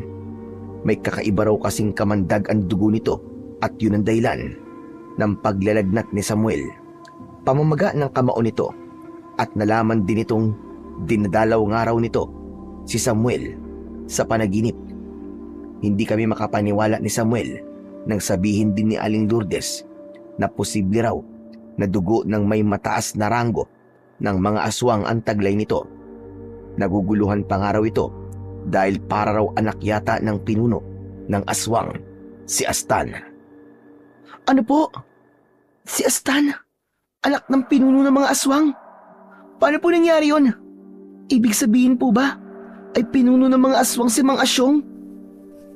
Doon lalong naguluhan si Aling Lourdes. Pagkat alam din itong malabong aswang sina Mang Asyong at Aling Tanya na mga magulang ni Astan. Kaya naman ay tinanong nito si Samuel kung may kahit ano ito na mula kay Astan at susuriin daw nito para matukoy kung ano talaga si Astan, kung aswang ba talaga ito o hindi. Teka, Bobet. Parang may bitones ng polo di Astan na napigtas ko nang bigla ko siyang hilayin sa polo at bigwasan sa muka. Naibulsa ko yata sa pamulsaan ng bag ko. Patingnan mo nga sa may sala namin, Bobet. Kulay blue yun. Ibigay mo kay Aling Lourdes. Dali-dali ko naman sinunod si Samuel. Nang makita ko naman ito, ay biglang nakaramdam na naman ako ng kakaibang bigat. Ibig sabihin, ay may kakaiba talaga sa kahit na anong galing kay Astan. Nagmamadali ko itong iniabot kay Aling Lourdes. Heto po, Aling Lourdes. Nakaramdam na naman po ako ng kakaibang bigat nang mahawakan ko po ito. Natatarantang agad inabot ni Aling Lourdes ang butones at agad din itong dinasalan. Nanginig na naman ito at naging mas matindi pa. Halatang parang nahihirapan itong alamin ang nasa likod ng butones na yon dahil paulit-ulit ang sinasambit nitong salita hanggang sa bigla itong napasigaw at pabiglang binitiwan ang butones na parabang napaso ito roon. Nang tanungin ko kung ano ang nangyari, ay hindi ito nakasagot kagad. Sa halip ay nanlalaki muna ang mga matang binalingan ako ng tingin. Napansin kong parabang maiiyak na rin ito. Ayon kay Aling Lourdes, ay positibo raw na anak nga ng pinuno ng mga aswang si Astan. Ginagamit lang daw nito ang katawan ni Astan at ang totoong Astan ay matagal na nitong nalapa. Ang totoong aswang daw ang dating nakasaling sa akin. Pero mukhang hindi raw ito ang nagkarga ng kakaibang abilidad sa akin. May iba pa raw na nagkarga sa akin. Ano po? Teka, parang ang gulo naman po yata. Ang totoong Astan ang nakasaling sa akin. Pero hindi po siyang nagkarga sa akin ng abilidad. Ibig sabihin po ba ay nasa linya pa rin nila ang nagkarga sa akin? Kung ganun po, ay baka may antingero sa linya nila. Pero hindi sinagot ni Aling Lourdes ang mga tanong ko. Sa halip ay natataranta nito kaming pinagsabihan ni Samuel. Ayon dito, ay maling binanggaraw at sinakta ni Samuel si Astan. Mabagsik daw kung maghiganti ang anak ng pinunong aswang. Delikado raw si Samuel. Posible raw na dukutin siya ni Astan at yang gawin at gawing alila nitong aswang. Baka gawin pa raw nitong kasangkapan si Samuel para sa bawat paghiganti nito at sa paggasik ng lagim sa buong baryo. Ho? Hindi po pwedeng mangyari yun. Isa po akong sakristan at malakas po ang pananampalataya ko sa Panginoon Diyos. Hindi niya po magagawa ang binabalak niya sa akin. Lalabanan ko siya. Lalabanan namin siya ni Bobet. Hindi ba, Bobet? Ako naman ang hindi sumagot kay Samuel. Sa halip ay hinarap ko si Aling Lourdes. Aling Lourdes, sa palagay niyo po ba, ay ano magandang gawin namin? May paraan po ba para mapigilan po o matalo si Astan? Meron naman daw, pero ipinagdiinan ni Aling Lourdes na hindi raw ganong kadaling matatalo ang anak ng pinuno ng mga aswang at lalong mahirap daw kapag ang pinuno na mismo ang makakalaban. Hindi raw sapat ang abilidad na naikarga sa akin. Kung may makakatalo man daw kay Astan at sa pinuno, yun daw ay kung may mula sa kanilang lahi ang babaligtad at babaling sa kanila. Lalo na raw kung masasamahan pa ng abilidad ko at dasal ng isang pari. Kung meron din daw sanang ganon na babangon, kahit parang imposible, ay tutulong din daw ito para matalo ang kampo ng mga aswang. Hindi man daw ganong kasapat ang nalalaman itong mga pangontra na panlaban sa mga aswang, ngunit may maitutulong pa rin siya. Lalo na kung sasamahan ng ibang puwersa. Sama-samang puwersa raw ang kailangan.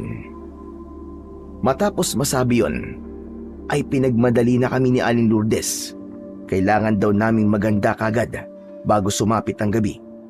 Posible raw kasing bigla na lang sasalakay si Astan sa baryo.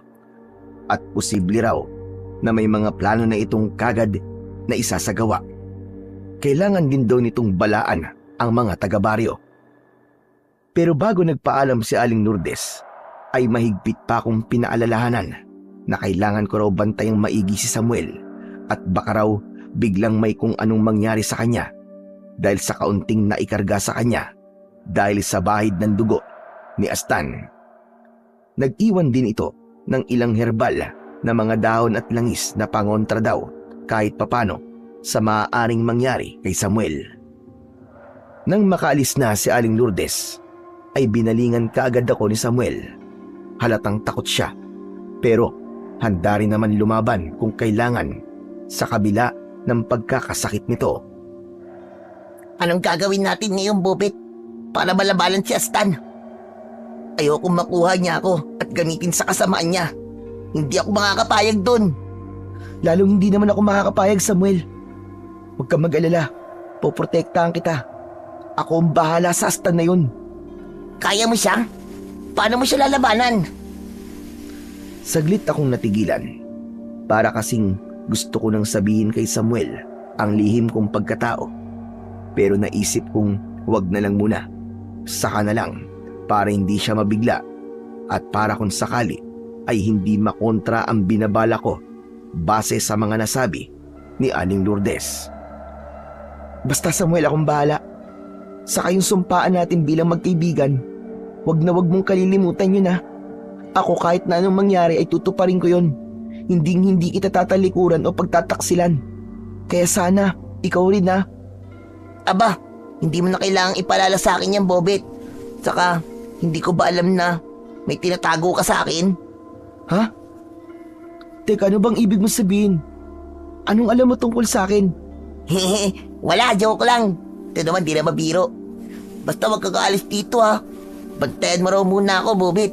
Medyo natatakot ako eh. Alam mo na yung sinabi kanina ng albularyong yun? Saka, mukhang hindi naman magaling na albularyo yun eh. Hindi man lang niya... basta mahina siya. Hehe, saka ikaw rin. Totoo ba talagang nakakaramdam ka ng negatibong enerhiya sa paligid mo? Wala ka bang nararamdaman ngayon? Medyo nagtaka naman ako kay Samuel. Parang medyo may mali sa paraan niya ng pagsasalita. Naisip kong baka nga alam na talaga niya ang lihim ko. Pasimple ko siyang tinitigan ng malalim habang nakangisi siya. Naisipan ko ring pakiramdaman siyang maigi at baka nga may kung anong pinatatalab na si Astan sa kanya. Medyo kinabahan ako nang para bang may nararamdaman nga akong kakaiba sa kanya. Hindi ko lang masabi kung mabigat ba o negatibo. Para bang may enerhiyang gustong lumabas sa kanya. Pero pinipigilan lang. Samuel, wala naman akong nararamdaman na kahit na ano. Siya nga pala. Kailangan ko palang puntahan si Nanay at Father Elmo. Mukhang delikado sila kay Astan eh. Pinuntahan kasi nila ang bahay ni na Astan para may tiyakin tungkol sa kanya. Teka, ano kaya kung dali na lang kita sa bahay pare ni Father? Siguro naman ay ligtas ka ron dahil napapalibutan ka ron ng mga santo. Sigurado akong hindi tatalab doon ang kahit anong impluensya ni Astan sa'yo. Sira ka ba? Kita mo nangihinaan na nga ako tapos palalakarin mo pa ako papunta kina Father. Bantayan mo na lang ako rito. Tignan mo sa labas, hapon na at magsisimula ng dumilim. Tapos, iiwan mo pa ako rito. Saka, may sorpresa ako sa'yo maya-maya eh. Sorpresa? Bakit anong meron? At kailangan mo pa akong Biglang naputol ang sasabihin ko nang walang ano-ano ay dumating sa bahay ni na Samuel, si Nanay at Father Elmo at kasama rin nila si Aling Lourdes. Pinapasok kagad sila ng nanay ni Samuel. Nagulat pa nga ako nang makita ko ang ekspresyon ng mukha nila. Sobrang alalang-alala silang hindi ko maintindihan kung bakit. Kagad pa nilang inilabas ang itinatago nilang mga pangontra. Mabilis akong nilapitan ni Nanay at nakapagtatakang mabilis din niya akong inilayo mula sa tabi ng higaan ni Samuel. Si Father Elmo naman at Aling Lourdes ay si Samuel ang mabilis na nilapitan. Hindi ko maintindihan kung bakit iniamba nila kay Samuel ang hawak nilang mga pangontra. Sa ikinilos namang yun ng dalawa ay parang natakot naman si Samuel, dahilan para bigla na lamang siyang himatayin. Nay, Father, ano po nangyayari? Ano pong ginagawa niyo? Si Samuel! Nako! Hinimatay si Samuel! Mabilis na dinaluhan ni na Father Elmo at Aling Lourdes si Samuel. Ganon din ang mga magulang niya.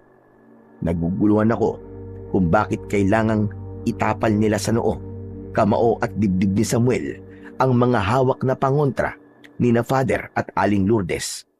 Nagtatanong kong tinitigan si Nanay. Sumapi sa kanyang masamang espiritu ni Astan, anak. Mabuti na lang at naabutan namin kayo kagad. Nang dumating kami sa bahay ni na Astan, ay saktong nakaratay sa kanyang higaan si Astan. Yung pala, ay may kung ano na siyang pinagagana. Dahil nga, paggabi na, sakto namang napadaan din si Aling Lourdes doon. Kaya tinawag niya si Asyong. Hayon, nabuking ang plano ni Astan. Iniwanan pala nito ang sariling katawan at sumanib kay Samuel at balak nang angkinin ang katawan niya.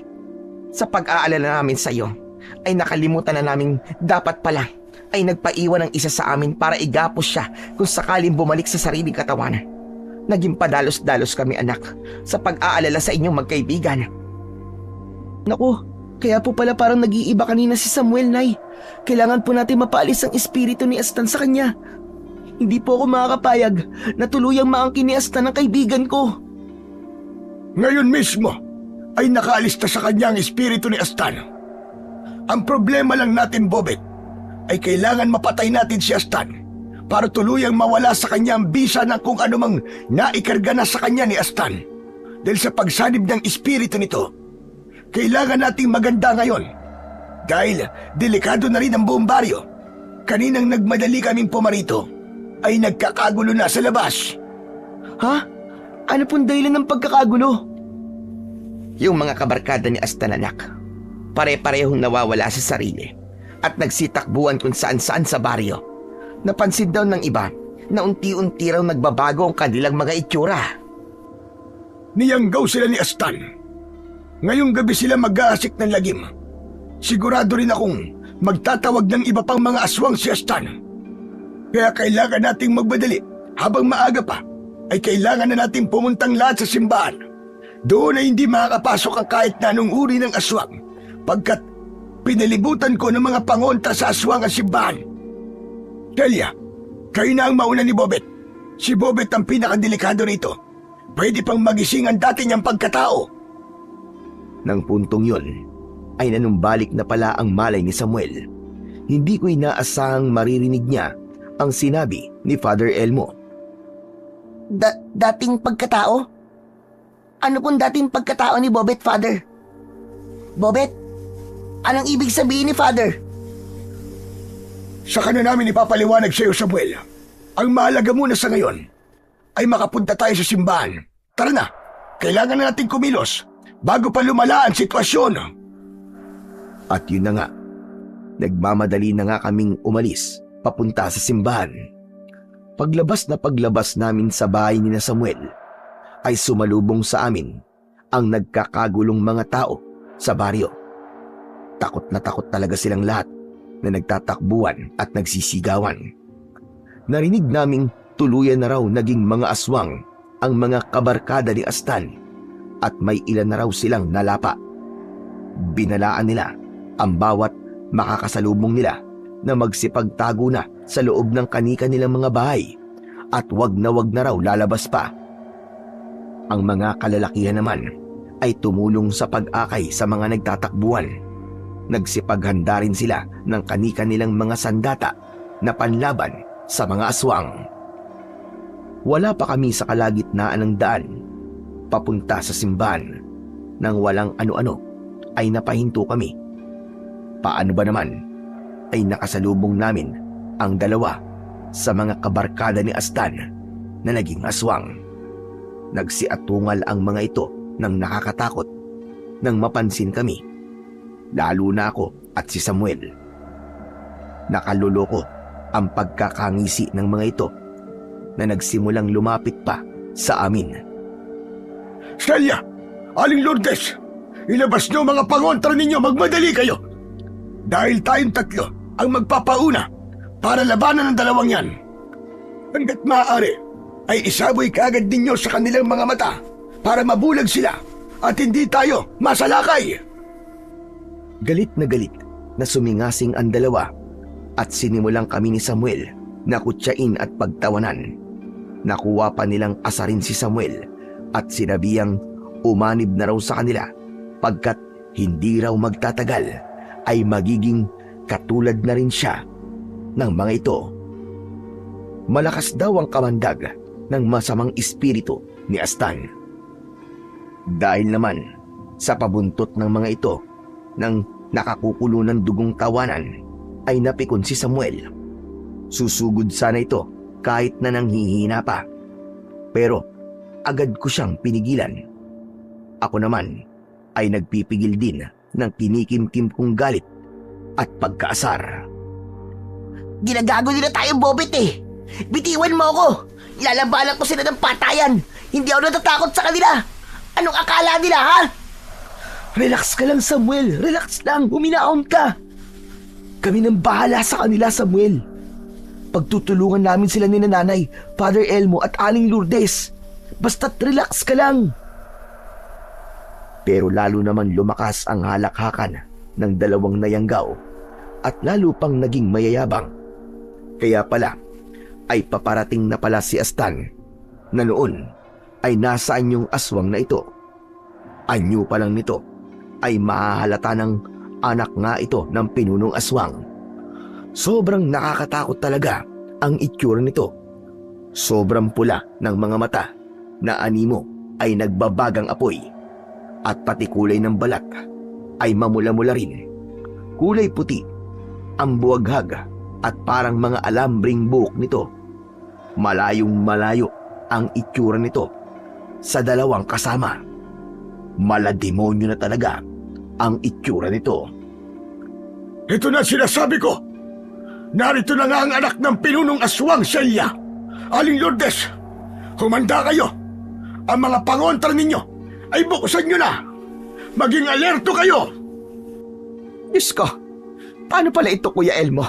Wala tayong kahit na anong ibang sagdata maliban dito sa mga pangontra natin. Kakayanin ba natin ang Astan na yan? Delikado tayo dito. Kayang-kaya natin, Celia, huwag ka mag-alala. May mas malakas pa tayong sandata. At yun ay ang pananalig natin sa Panginoong Diyos na siyang pinakamakapangyarihan sa lahat. Sumampalataya kayong hindi niya tayo pababayaan sa kalagayan natin ito. Ipanalangin mong maglaan siya ng tulong para sa atin. Alam niya kung ano ang tinalikuran natin upang maging mga ahente ng liwanag tayo. May tiwala ako sa Diyos, Celia, na hindi niya babaliwalain ang pagsasakripisyo natin upang sumanib tayo sa liwanag. Siya nawa, kuya. Siya nawa. Nang punto namang yon, ay may isang bagay na hindi ko maipaliwanag na nangyayari sa akin. Biglang may kakaibang init na nagmumula sa tiyan ko at unti-unting kumakalat yon sa buong katawan ko at sa bawat himay-may ng laman ko. Makaraan ang ilang sandali ay bigla akong nakakarinig ng bulong sa tenga ko. Para bang boses yon ng isang matanda, mataginting. Namilog ang mga mata ko nang magpakilala sa akin ang tinig. Mang Berong daw ang kanyang pangalan at isa raw siyang espiritu. Nang mismong sandaling yon ay maraming sinabi at ibinunyag sa akin ang bumubulong sa tenga ko na si Mang Berong. Mga bagay-bagay na hindi ko akalain. Binulungan din ako nito ng paraan kung paano ko matatalo si Astan, pati na ang ama nitong pinuno. Matapos yon ay binalingan ko si Nanay at Father Elmo na kumpiyansang-kumpiyansa. Nay, huwag po kayong mag-alala. Alam ko na po kung paano natin tatalunin ang Astan na yan. Paano, anak? Huwag mo sabihin gigisingin mo ang hindi dapat gisingin, anak. Tandaan mo ito, ha? Kapag bumalik ka sa dati, ay lalo ka magiging masama at wala ng pagkakataon pang bumalik ka ulit sa liwanag. Magiging kalaban mo na kami, anak. At hindi pwedeng mangyari yon. Matagal ko nang sinabi sa iyo, anak. Basta, Nay, ako pong bahala. Kaya humanda sa akin ang Astan na yan, Nay. Humanda talaga siya sa akin dahil papatayin ko siya. Nauulol lamang bumunghalit ng malutong na tawa si Astan dahil sa sinabi ko. Sinasabi ko na nga ba? Alam ko na ngayon ang inililihim ninyo, Bobet. Baka naman gusto mong ilihim ko rin kay Samuel. At binalingan naman ito si Samuel nang umingisi-ngisi pa. Samuel, alam mo ba kung anong totoong pagkatao ng kaibigan mo? Isa rin dating aswang si Bobet. Pati ang inay niya at yung paring kasama ninyo ay mga aswang din. Tignan nyo nga naman, wala kayong kamalay-malay na mga aswang na palang nakakasalamuhan ninyo sa oras na ito. Kapag nagising ko ulit ang totoo nilang pagkatao, ay delikado na rin kayo sa kanila. Hindi naman makapaniwala na binalingan ako ni Samuel. Ganon din sina Aling Lourdes at ang mga magulang ni Samuel ay hindi makapaniwalang binalingan kami ni Nanay at Father Elmo. Nagsimula ring dumistansya ang mga ito sa takot sa amin. Pero si Aling Lourdes ay medyo nagdadalawang isip pa at halatang napapaisip ng malalim. Saka alam mo ba, Samuel, na posible kinargahan ka na rin ng Bobet na yan. Kaya wala ka na rin magagawa pa kung mayayanggaw ka na rin sa gabing ito. Baka doble yanggaw pa ang mangyari sa'yo. Ng puntong yon, dahil sa kasinungalingan ni Astan, ang kinikimkim kong galit ay malapit ng sumabog. Lalo na nang makita kong parang napapaniwala na si Samuel ni Astan at parang hindi ko na talaga kayang pigilan pa. Bobet, totoo ba? Na mga aswang kayo ni na Tita Celia at Father Elmo? Umamin ka, sabihin mo sa akin! Sabihin mo! Huwag kang taka, Samuel. Kung ako sa'yo, ay agawin mo na ang pangontra ng kasama ninyong albularyo at buusan mo ang Bobet na yan. at makikita mo, magigising ang pagiging aswang niya.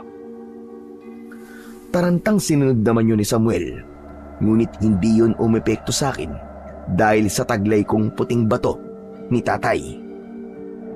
Hindi naman eh. Sinungaling kastang ka. Demonyo ka talaga. Sinisiraan mo na sa akin ng kaibigan ko. Dahil dyan, hetong sa'yo, hayop ka! Mabilis na inagaw ni Samuel ang hawak na botelyang pangontrang langis na hawak ni nanay. Binuksan ito at buong lakas na ibinalibag sa direksyon ng demonyong si Astan. Hindi agad na nakaiwas ang huli dahil sa kakahalakhak nito.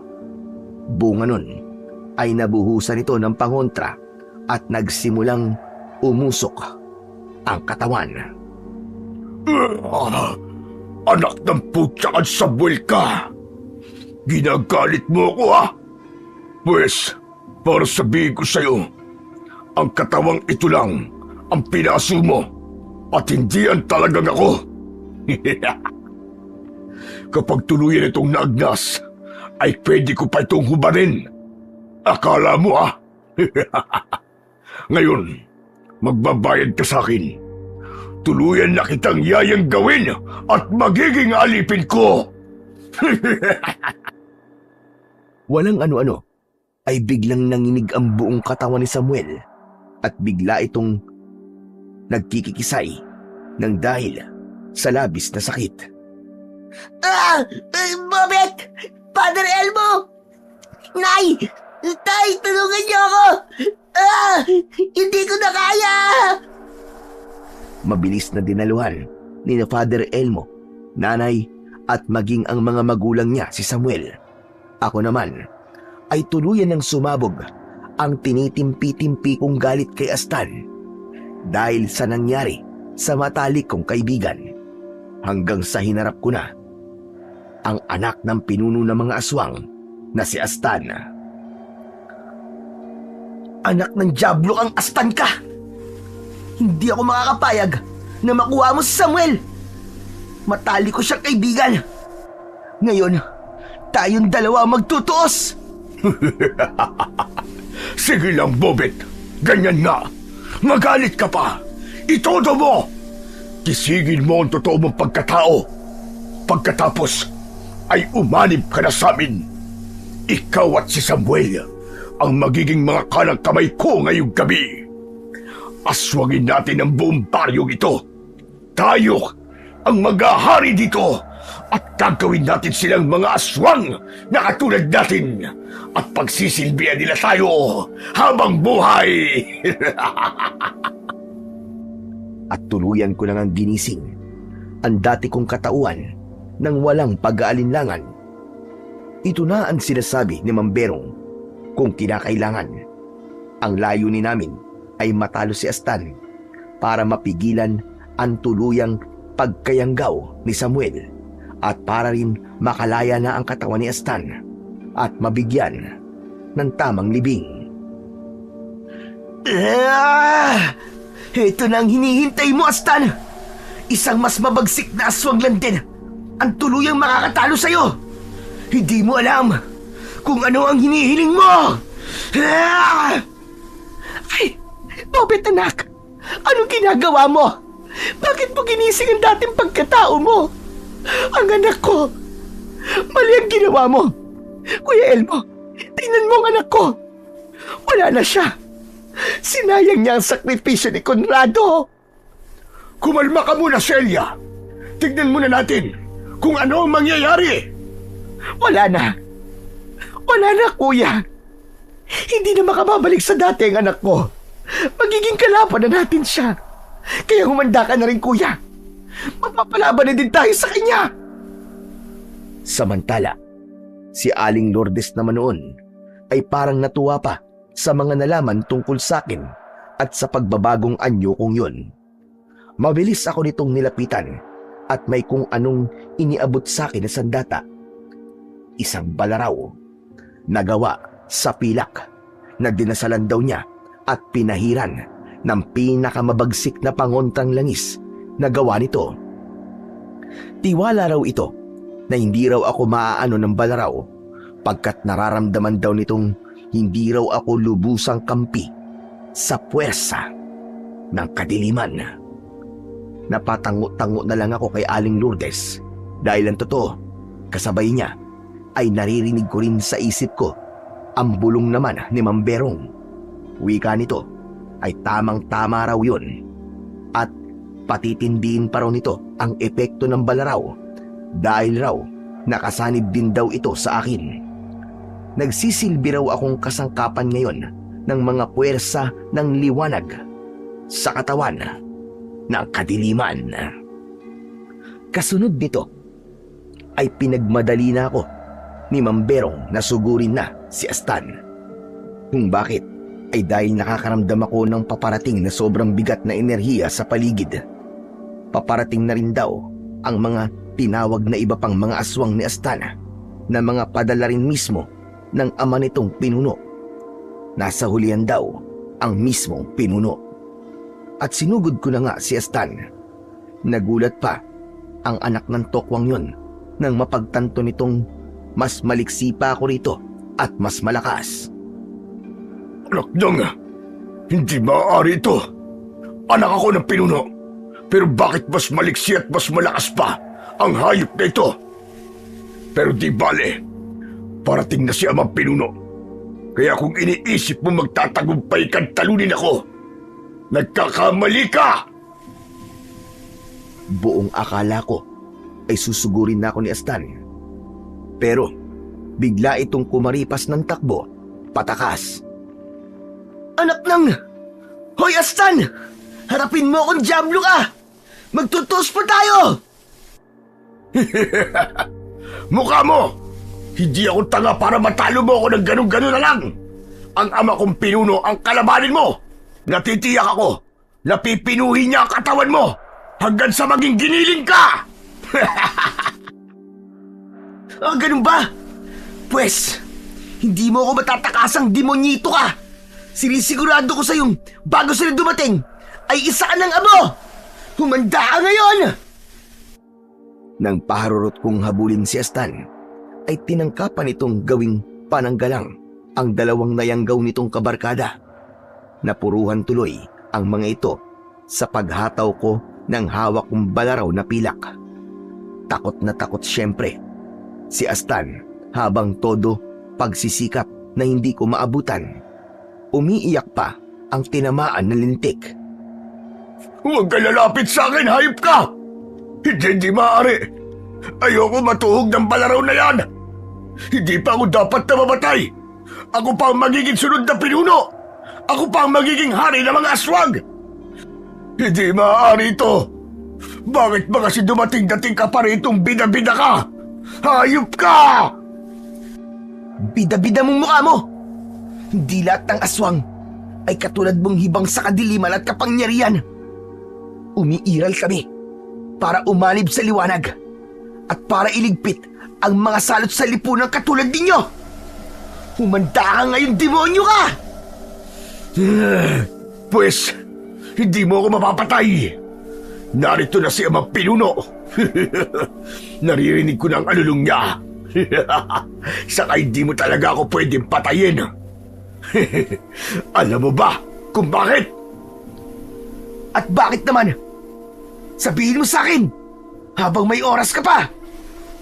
Dahil kapag pinatay mo ako, hindi na makakabalik sa normal si Samuel. Nakargahan ko na siya. Ibig sabihin, ang katawan niya ang susunod kong pamamahayan kapag pinatay mo ako. Ang galing ko, hindi ba? Saglit akong natigilan dahil sa sinabi niyang yon. Hindi ko naisip na posible nga pala yung mangyari. Pero biglang may ibinulong sa akin si Mang Berong. Dahilan para mapangisi ako habang nanlilisik kong tinititigan si Astana. O ano? Bakit ganyan ka kumakatingin? Hindi ka naniniwala sa akin?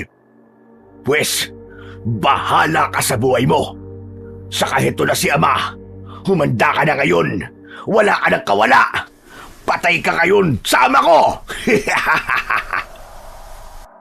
pagtalikod ni Astan para kumaripas ng takbo papunta sana sa paparating na grupo ng ama nitong pinuno at iba pang mga aswang, ay simbilis ng kidlat ko siyang sinunggaban at hinila. Pinilipit ko ang braso niya papunta sa kanyang likuran at iniumang ko ang balaraw na pilak sa kanyang leeg. Makaraan ay sinigawan ko ang pinuno na siyang pinakamalaki at maskulado sa lahat ng mga aswang. Kakulay nito ang balat at buhok ni Astan. Sige! Lumapit kayo! At itatara ko ang balaraw na pilak na to sa dibdib ni Astan! Ikaw rin! Pinunong aswang! Alam kong mararamdaman mo rin ang mangyayari dito sa anak mo. Hindi ko ba alam? Tignan mo! Isa rin akong aswang, pero kakampi ng liwanag! Hindi tulad nyo na mga alagad ni Satanas! Sumingasing na natigilan ang pinunong aswang at sinenyasan ang mga kasama na tumigil din. Halatang hindi ito mapakali at labis na nag-aalala para sa anak niyang si Astan. Matiim itong nag-isip saglit at minataan pa kaming maigi. Si nanay, si Father Elmo at lalo na ako. Parang may kung ano itong tinitimbang. Pagkaraan ay si Astan naman ang tinitigan nito. Nag-usap sila sa mata. Ama! Huwag! Huwag mo akong itakwil, Ama! Tulungan mo ako! Iligtas mo ako sa kamay ng hayop na buwang na ito! Ayoko pang mamatay! Huwag niyo akong pabayaan sa kanyang kamay! Ama! Tulungan niyo ako, Ama! Tinangkapang pumalag ni Astan. Pero dahil sa ginawa niya, ay nasugatan tuloy ang kanyang leeg, dahilan para magsiwala siyang manghina. Nakita kong medyo umusok pa ang dugo niyang kumapit sa tanim ng aking balaraw. Bitiwan mo ako! Hindi mo ako kaaway! Ang totoo, dapat ay magkaibigan tayo. Kung mahalaga sa iyo ang kaibigan mo si Samuel, hindi mo ko papatayin. Sinasabi ko sa iyo, magagamit niyo ako laban sa ama kong pinuno. Pwes, paano ko mapapatay ang pinuno? Ngayon din, ipapatakasin kita kung sasabihin mo sa akin. Isang bagong gawang balaraw o kahit na anong sandatang gawa sa pilak ang madaling makapapatay sa kanya. Yung hindi pa kailanman nagagamit laban sa mga aswang. Sa ibinunyag na yun ni Astan ay galit na malakas na umalulong ang pinunong aswang. Kasunod nito ay paatungal nitong isinumpa si Astan. Itinakwil nito si Astan bilang anak pagkat yun daw ang kabayaran ng isang taksil sa pinuno at pagtatakwil daw ang tanging paraan para hindi raw ito maapektuhan kahit na anong mangyari kay Astan. Mag-aanak na lang daw ito ng bagong magmamana ng pagkapinuno nito. Wala na akong paki sa iyo, Ama, dahil sa pagtatakwil mo sa akin ngayon. Kakampi na ako ngayon ni Bobet at ako mismo magiging mortal mong kaaway. Tandaan mo yan! Sukat noon din ay nagmamadali lang tumakas ang pinuno, 10 ng mga kasamahan nitong mga aswang. Talagang iniwanan ng mga ito si Astan. Ano na, Bobet? Bakit hindi mo pa ako binibitiwan? Nasabi ko na sa iyo ang paraan kung paano matatalo ang ama kong pinuno. Kaya't pakawalan mo na ako. At talagang naniwala ka naman sa akin na patatakasin kita. Utot mo, Blue. Walang magtitiwala sa katulad mong ultimo ama mo ay nakuha mong ilaglag. Anong akala mo sa akin, bobo? Hudas ka. Kaya heto ang sayo. Huh? Huwag! Hindi na makakabalik pa sa dati si Samuel kapag... At tinuluyan ko na nga si Astan dahil sa sobra kong pagkasuya sa ugali nito. Buong diin kong itinarak ang balaraw sa tapat ng kanyang puso. Napaigik pa siya ng malakas at nagsimulang mangisay. Umusok ang kanyang katawan hanggang sa magliyab. Nang maging abo na si Astan ng gabing yon, ay agad na numbalik sa normal si Samuel. Bigla ring tumahimik ang dating nagkakagulong baryo dahil sa pagsalakay ng iba pang nayanggaw ni Astan na mga kabarkada nito. nakalulungkot lang dahil maging ang mga ito ay nagliyab din ang mga katawan at naging abo rin. Sa ganun ko natalo si Astan. Sayang nga lang at hindi ko napatay ang pinuno. Simula ng gabing yon ay hindi na sila ulit nagtangkapang sumalakay sa baryo. Sabi ni Father Elmo, natakot daw ang pinuno dahil sa ibinunyag ni Astan at dahil na rin daw sa napagtanto nitong hindi raw ako basta-bastang makakalaban nito dahil nga raw sa may natanggap na rin akong kakaibang abilidad na isinalin sa akin ni Mamberong. Si Mamberong nga pala ang lolo ng totoong si Astan. Isa raw itong dating antingero at inilihim ang pagkaantingero para raw hindi siya matuntun ng mga aswang. Isa na lang daw siyang espiritu na nakasanib sa abilidad na ililipat daw sana nito sa apo nito. Ngunit sa kasamaang palad ay naunahan itong malapa ng anak ng pinuno ng aswang na siya mismong umangkin sa katawan ni Astan. Kaya naman ay tinalunton nito ang huling nasaling ni Astan, pagkat ito ang otomatik na masasalinan at yun daw ay walang iba kundi ako.